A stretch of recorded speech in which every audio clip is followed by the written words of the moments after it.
Hare Krishna. So, I missed last Monday. That's okay. We are back reading again in some transcendental literature, continuing our reading in Renunciation Through Wisdom, an epic book of slicing and dicing, the mundane conception.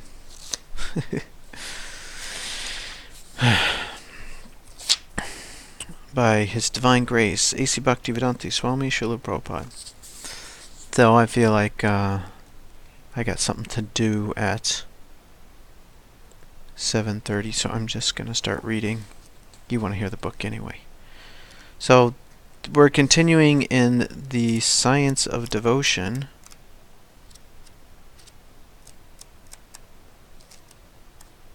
This chapter or section is called The Science of Devotion.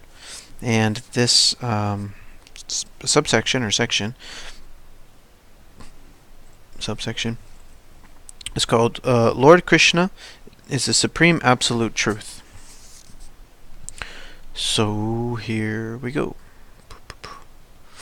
The famous atheist Kapila propagated the Sankhya philosophy. He concluded that the material world consists of 24 material elements, namely earth, water, fire, air, and ether. Form, taste, smell, sound, and touch. Eyes, tongue, nose, ears, and skin. Mouth, hands, legs, anus, and genitals. Mind, intelligence, and false ego. And the unmanifested state of the three modes of material nature, pradhan. So there's 4, that's 24. When Kapila was unable to perceive the unmanifested soul after analyzing the 24 elements, he concluded that God does not exist. Thus, the devotee community regards Kapila as an atheist. Lord Kapila, the son of Devahuti, is a different person from the atheistic Kapila. Lord Kapila is accepted as an empowered incarnation of the Supreme Godhead. In the Bhagavad-Gita, Lord Krishna refutes the atheist Kapila's Sankhya philosophy and its contention that the unmanifested soul is non-existent. In the Gita 7.4, Lord Krishna also establishes that the material ingredients are under his control and supervision. The Sanskrit here is Bhumirapano vayu kamano buddha evacha ahankara iti yam me bina prakriti ashtadha. Quote, earth, water, fire, air, ether, mind, intelligence, and false ego. Altogether, these 8 constitute my separate material energies. Unquote. Who is Lord Krishna, and what is his original form? Unless one knows about his opulence, potencies, fame, beauty, knowledge, and renunciation, one can never enter in to the realm of pure devotional service. That's interesting. So you have to know all about Krishna if you want to enter into the realm of pure devotional service. Something we always talk about. As stated in the Chaitanya Charitamrita, Adi Lila, Chapter 2, Text 117, Siddhanta Balya Chite Nakara Alasa Iha Haite Krishna Lage Sudridha Manasa. Quote, a sincere student should not neglect the discussion of such philosophical conclusions, considering them controversial, for such discussions strengthen the mind. Thus one's mind becomes attached to Sri Krishna. Unquote. One who is situated in knowledge of Krishna and acts accordingly is executing devotional service. In pursuing the process initiated by Kapila, man failed to fathom the same for hundreds of thousands of years. The Supreme Lord Krishna has, in a few words, lifted the shroud of misery and revealed the truth. Here's a quote from the Gita. Quote, earth, water, fire, air, ether, mind, intelligence, and false ego. Altogether, these 8 constitute my separated material energies. Besides these, O mighty armed Arjuna, there is another superior energy of mine, which comprises the living entities who are exploiting the resources of this material inferior nature. All created beings have their source in these two natures. Of all that is material and all that is spiritual in this world, know for certain that I am both the origin and the dissolution." Unquote. Those who cannot understand this truth remain far from the science of devotional service, while those who do understand it are strengthened in their devotional life. Lord Krishna is the Supreme Personality of Godhead, the Supreme Male. So, when the Supreme Male is present, automatically material nature, his female counterpart, is there to serve him. Those who falsely pose as the Supreme Person claim to have the material nature at their disposal, and conclude that nature is no longer at Lord Krishna's beck and call. Naturally, this is absurd, and only fools will make such a claim. Similarly, those philosophical schools which propound that the Supreme Person is subservient to Prakriti, or nature, are also far from the truth. When one thinks about nature and nothing further, the thought is left incomplete. One has to inquire, whose nature is it? Nature has to belong to someone. She cannot exist on her own. Thus what must be established is the identity of the Supreme Person, or Purusha, the male factor. Prakriti is the same as Shakti, or energy. Through the energy, an intelligent person will seek out the possessor of the energy. The Upanishads and other Vedic scriptures clearly state that Brahman is the absolute truth, and the possessor and source of multifarious energies. In the Bhagavad-Gita 14.27, this Brahman is said to be the bodily effulgence of Krishna, Brahmano hi pratishtaham. This is confirmed in Brahma Samhita 5.40. Yasya prabhavato jagadanda koti kotishvashesha vasudhari vibhuti bhinam tad brahma nishkalam anantam ashesha bhutam govindamadi purusham tamaham bhajami. Quote, I worship Govinda, the primeval Lord, whose effulgence is the source of the non-differentiated Brahman, mentioned in the Upanishads. Being differentiated from the infinity of glories of the mundane universe, appears as the indivisible, infinite, limitless truth. Unquote. Brahman exists as the all-pervading energy in this phenomenal world. Therefore, the Vedas have defined Brahman as formless, impersonal, pure, and so on. But the source of Brahman is an eternal personality who has no material form, but who has a transcendental form, full of spiritual potencies and all divine qualities. He is the Supreme Personality of Godhead, the embodiment of eternity, knowledge, and bliss. He possesses all six transcendental opulences to an infinite degree. He performs super excellent divine pastimes, and he alone is to be searched out and known in all the scriptures. The materialistic fruitive workers make the mistake of thinking that this supreme transcendental personality is mundane, and thus they become degraded into pseudo-devotees. And the dry speculators, having been repulsed by the material phenomena in their search for knowledge of the Absolute, think that the transcendental form of the Supreme Personality of Godhead is also repulsive, thus clearly proving that their ascending process of acquiring knowledge is insufficient and inferior. But these groups are in a pathetic spiritual state. Therefore, to shower his causeless mercy upon them, the Supreme Lord has revealed the truth about himself and his transcendental potencies in the Bhagavad-Gita. The above-mentioned 8 ingredients make up the material nature, or the Supreme Lord's external potency. These material ingredients, earth, water, fire, air, and so on, are devoid of any free will, and so they are known as the Lord's inferior energy. By contrast, the potency that activates the inferior energy is known as the Lord's superior energy, or spiritual potency. On principle, the energy cannot be the enjoyer, nor can the energy enjoy another energy. Energy is the enjoyed, and the energetic is the enjoyer. The living entities are a product of the Lord's superior spiritual energy, and so they are superior to earth, water, fire, and so on, which are always devoid of volition. But that does not mean that the living entities are on the same platform as the Supreme Lord, who is the absolute controlling principle. It is easy to discern the superiority of spirit over inert matter. The jiva principle is setting into motion and sustaining everything in this material world. And if the jivas did not try to lord it over material nature, then there would be no variegatedness in this phenomenal world. The material elements would have remained unchanged if the jivas had not been inclined to control and enjoy them. Only through the material energies connection with the conscious living entity can such substances as earth, wood, stone, and iron be orchestrated as to give rise to huge opulent buildings, factories, and cities. Matter cannot organize itself.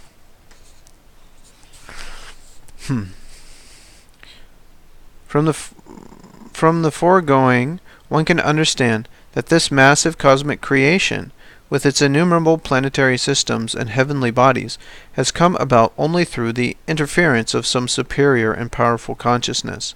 It is beyond doubt that matter is inert, incapable of voluntary action, and that consciousness has activated the 24 material ingredients, so as to exhibit variegatedness in material nature.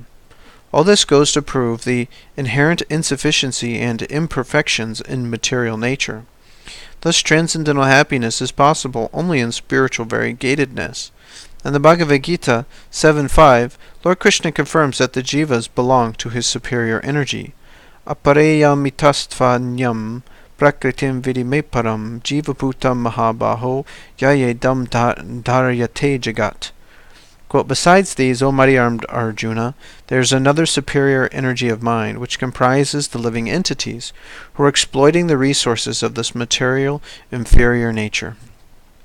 Because the spirit soul, jiva, is born of the Lord's superior spiritual energy, it has little in common with the material energy, just as the aquatics have no affinity for the land, and the land beasts are out of place in the water. The apparent close connection between the material energy and the spiritual energy is in fact illusory. The jivas, being a product of the spiritual energy, try to exploit the material energy, but ultimately such attempts fail, because it is impossible for one energy to always exploit and lord it over another energy. The jivas can, however, eternally serve the supreme energetic, Lord Krishna. When the jiva exploits the material energy in his endeavor to serve the Lord, that activity is transcendental.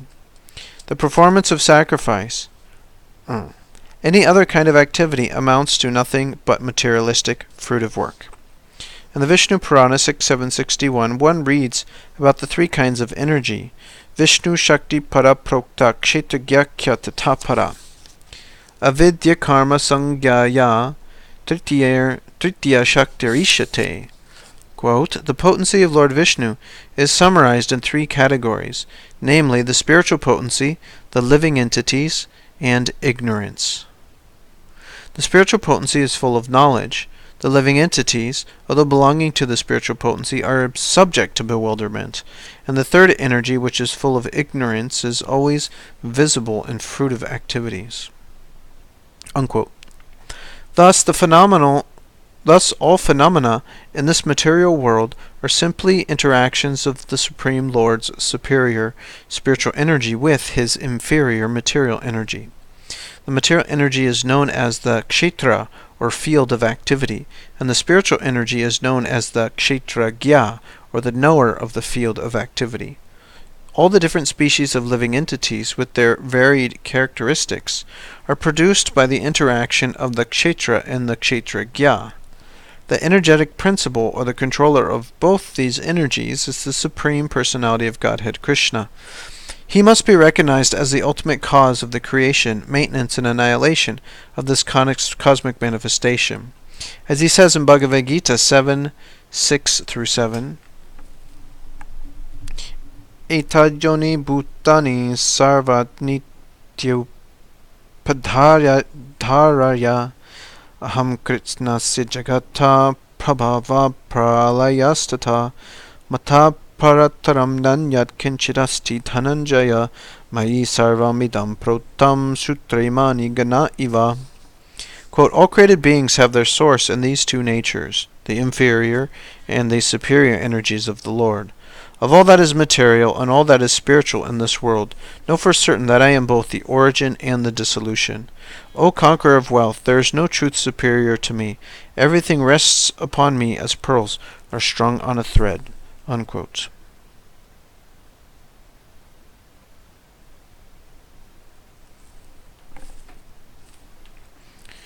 The various quotations we hear from the Vedas concerning Brahman, ekam eva vidyam Brahma, quote, Brahman is one without a second, and neha nanasti kinchana, quote, besides this nothing exists, unquote. Sarvam kalavidam Brahma, everything and everywhere is Brahma, and aham brahmasmi, I am by nature Brahman, and so on, find their conclusions in the verses from the Bhagavad-Gita quoted above. The Supreme Lord, endowed with the 6 transcendental opulences to the absolute degree, is the highest governing principle. Thus no other personality is equal to or greater than him. Lord Krishna confirms this point by saying, "There is no truth superior to me," and then explaining how he is present everywhere and intimately connected with everything throughout his all-pervasive energies. The material nature is the result of the transformation of the Lord's energies. Both the energies and the energetic are inconceivable, and they are simultaneously one and different. Hence the phrase Sarvam Kalavidam Brahma, everything is Brahman, in fact declares that everything consists of transformations of the Supreme Lord's material and spiritual energies. The transformation of his energies neither increases nor decreases the Supreme Absolute Truth. Hence Brahman is described as changeless, and the inferior energy, being only the reflections of Brahman, is nirakara, impersonal. Sri Chaitanya Mahaprabhu propagated the philosophy of the simultaneous oneness and difference of the Lord and his energies. The highest esoteric truth is that Lord Krishna is the supreme absolute truth, and that both the living entities and the material world are his subordinate energies. Those who fail to understand this principle are materialists, while those who do understand it and are trying to re-establish their relationship with Lord Krishna are liberated souls, devotees of Lord Krishna. Lord Krishna explains this in the Bhagavad-Gita, chapter 7, verse 13 and 14. Tribir guna mayir... No, that's not the meter. Tribir guna mayir bhavir hebhi sarva idam jagat mohitam nabi janati mam ebhya paramavyayam dyavihesha guna mayi mamamaya duratyaya mameva ye prapadyante mayam itam tarantite.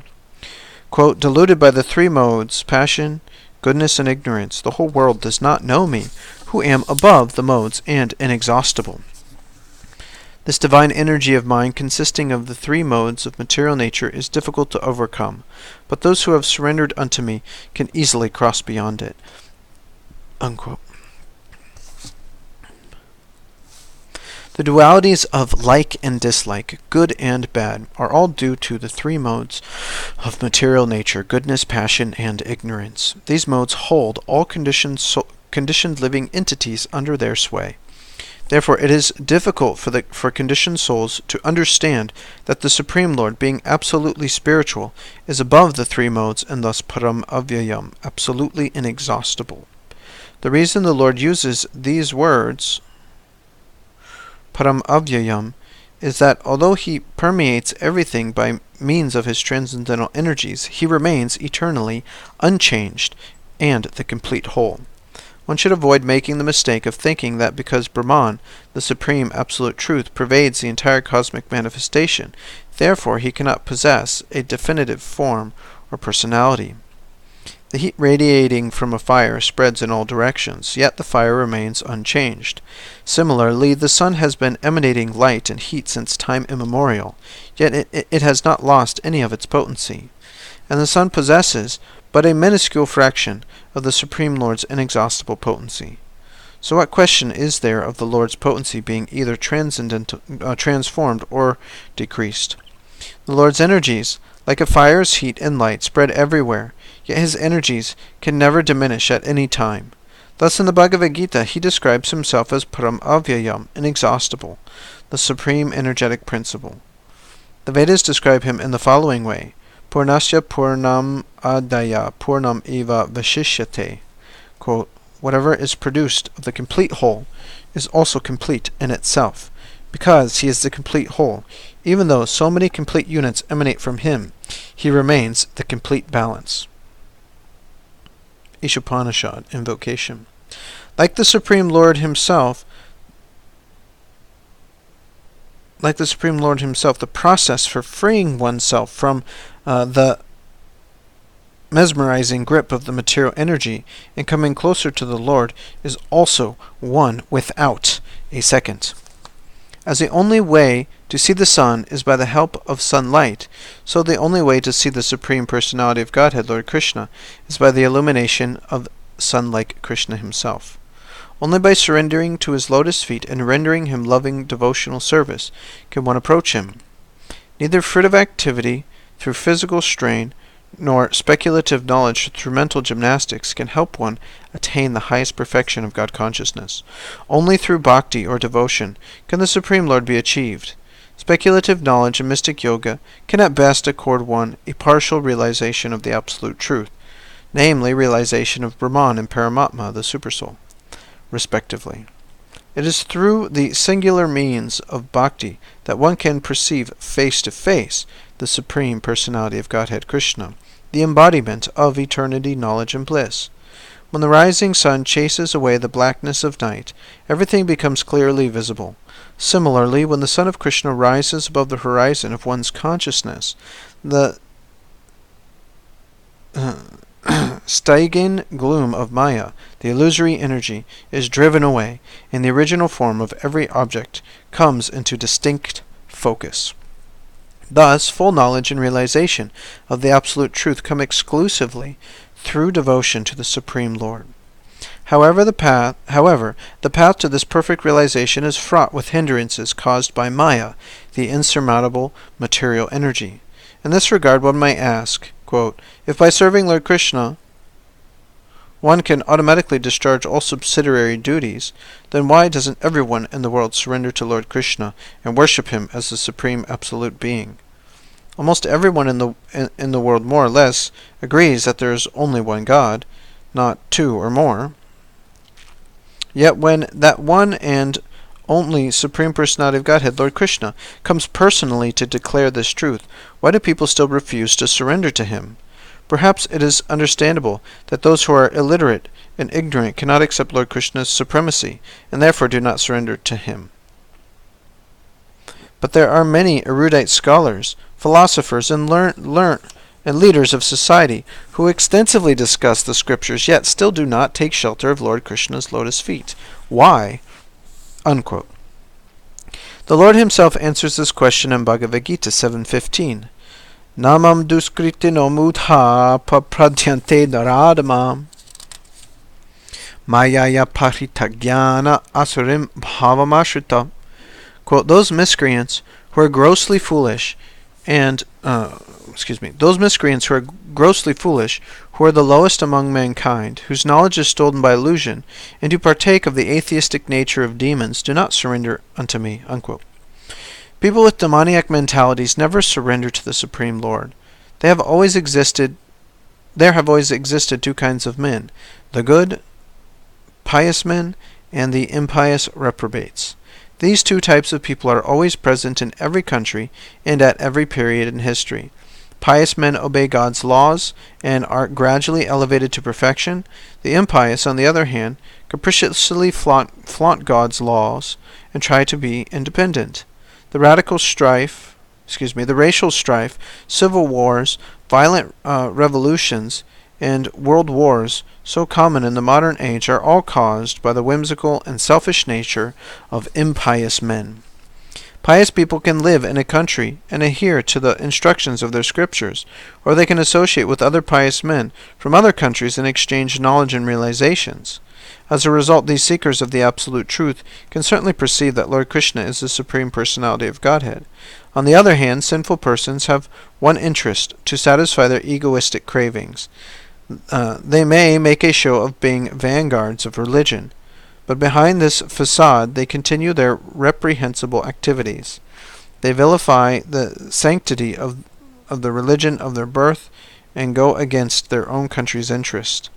Their self-centered lives preclude their following even the common etiquette of human behavior, what to speak of dedicating their lives to Lord Krishna's devotional service. Such demoniac persons are more dangerous than poisonous snakes. Okay, 5 more minutes. I gotta do a short reading here. Generally, the gross fools and ignorant fruitive workers do not surrender to the Supreme Lord. Such people never inquire into the absolute truth. They never ask such questions as, who is God? What is the world? Who am I? Why am I working like an ass my whole life? Or, what is the result of my endeavors? The ass slaves his whole life carrying the washerman's burden, just for a handful of grass. Similarly, the karmis, fruitive workers, toil tirelessly simply to secure a supply of food and other necessities. The ass is a symbol of foolishness, for he works hard only to fill his belly and copulate with his she-ass. So also do the asinine karmis toil tirelessly out of affection and attachment, struggling to maintain their homes and, beyond that, the land of their birth, which they consider worshipable. In the home, the karmi's sole source of enjoyment is his wife, who cooks for him and provides pleasure for his misery-ridden senses. The short-sighted karmis do not want to know of any broader issues concerning themselves or their world. They are simply tethered to their home and bodily cares, and those leaders who foster the people's sensual lives are bigger fools and rascals than the ordinary karmis. Therefore, they never came in contact with the Bhagavad-Gita or Krishna. The word surrender means nothing to them. People who do not surrender unto the Supreme Lord are called Naradama, the lowest of men. Such men fritter away their human lives, behaving like animals. In other words, when a person does not use this rare human birth to achieve its actual purpose, but wastes it in degraded activities, he is called a Naradama. When a beggar suddenly finds a treasure, yet continues to live like a beggar, he is surely a miser and a Naradama. Similarly, when someone receives a priceless gift of a human birth, yet squanders it by living like an animal, simply eating, sleeping, mating, and defending, then such a person is a Naradama.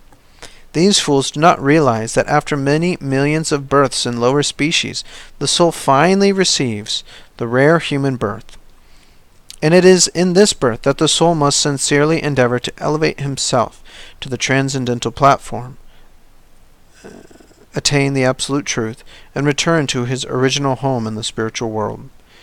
If in this human life the soul makes no attempt to alleviate his situation, even after learning how horrible he has suffered in millions of previous lifetimes, then such a person is certainly a miserable miser and a Naradama.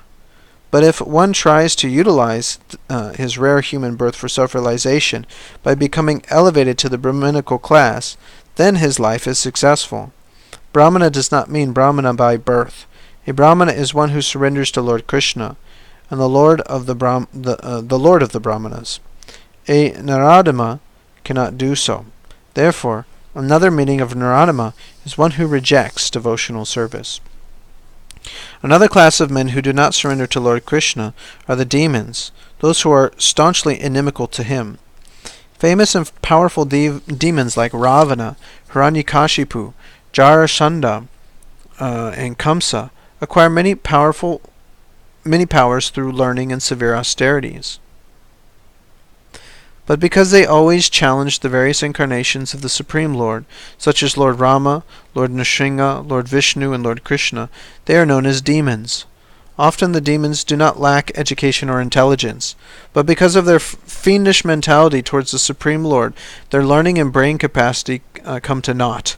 Their abilities, being fully in the grip of material nature, are ultimately taken from them.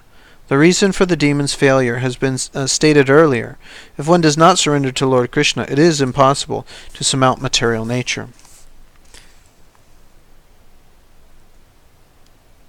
Torturing the devotees of Krishna is the preoccupation of the demons, who think that Lord Rama and Lord Krishna cannot punish them because they are ordinary mortals. Thus the demons conclude that they themselves are as learned and intelligent as Lord Rama and Lord Krishna. The atheistic students of Navadvip thought Lord Chaitanya was an ordinary human being, and thus to win their respect the Lord accepted the renounced order and austere sannyas order of life. In this way the Lord showed himself to be the personification of divine magnanimity. The demons invariably confuse matters. They worship humans as gods and call God a human being. In the Bhagavad-Gita 9:11, the Lord fittingly describes such grossly foolish persons. Avajananti mamudha manusham tanamashritam. Quote, "Fools deride me when I descend in the human form." Unquote. The demons' learning, intelligence, and titles are like the gems that glitter on a poisonous snake's hood. The presence of a priceless gem on a snake's hood does not decrease its venom. Similarly, a demon's erudition, intelligence, and titles do not make him less of a demon. And thus, he is as horrendous as a venomous snake. Whew. Strong words. Decorating a dead body and taking to the funeral pyre with pomp is certainly nothing but a flagrant display for entertainment only. The public is similarly cheated when accolades and scholarly degrees are piled on a demon who is an errant competitor of the Supreme Lord. The atheistic demoniac education imparted to the young in modern universities is simply producing a bunch of demons with titles. Proof of this is the recent incident in which Principal Garg of Aligarh University was murdered by some students. The whole state of Uttar Pradesh is shocked and has opened a probe into this vicious act. The governor has called for a conference of the leaders and teachers, but in the past all such conferences have met with the same frustrating fate, no solution. We think the present conference will also fail. The only means to eradicate the demoniac mentality in society is to teach the science of Krishna consciousness. Having taken note of all the disaster and corruption wreaked by the demons, it is the moral responsibility of every citizen in the world to learn and teach the science of Krishna consciousness. Wow, that is just scathing. Whew. Scathing. Critique of the demons, the atheistic nature. Wow, it's so powerful. What a powerful book. So thank you very much. Hare Krishna, I have something to do, but maybe I'll do a reading on Friday to make up for missing Monday. But thanks very much. Hare Krishna, Srila Prabhupada Ki Jai.